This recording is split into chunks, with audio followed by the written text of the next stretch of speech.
Hey everyone, welcome to Craft at Glimpse. So in one of my short I have shown like how to convert this yarn into a bulkier one, and there were comments asking to do a slower version. So let's get started. Let's start by laying the yarn here and then catching that strand and pulling the other strand to form an inverted S kind of a structure here. So once that is formed, hold the three yarns together and tie a slip knot. So if you can see, I am tying a slip knot like this, turning it around my finger and then pulling the small strand through that loop to form a one chain. So here this is my starting chain. Let's get started. Let's insert our needle through that loop and then start to form the chains or continue with the first line. So what to do when we reach the end of that three strands?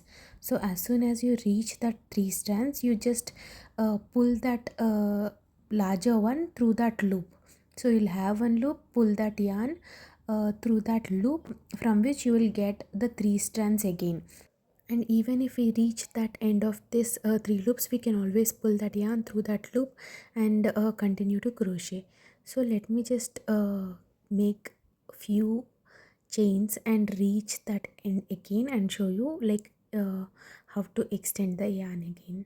So now we have reached the point where we are about to end the three strands. So let me just pull the longer yarn through the loop which we have and form the three chains again and continue to crochet. We just have to forget that we are crocheting with three chains and then continue as if we are using the single chain, but when the loop ends we just have to pull that yarn through the loop and extend it again. So let me just show you like how to make the second line. So let me just insert into the first loop and then make a single crochet with it.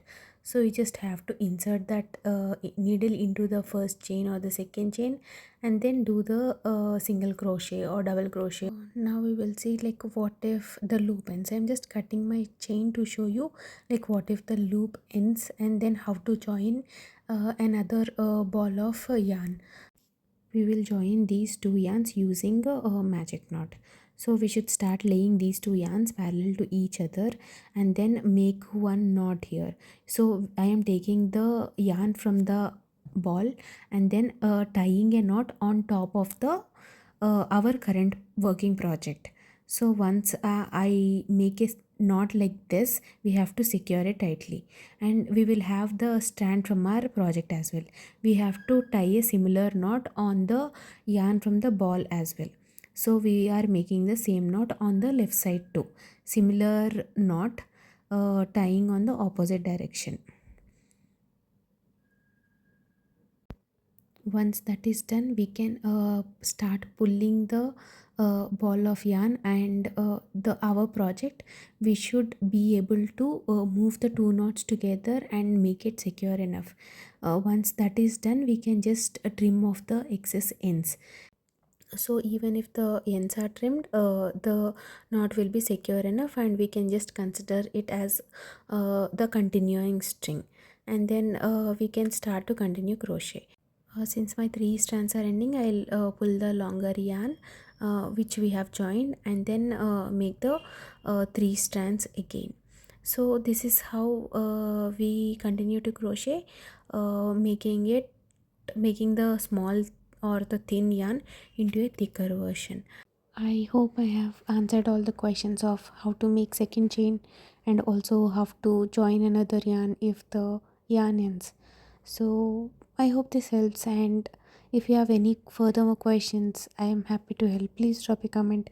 Happy crocheting.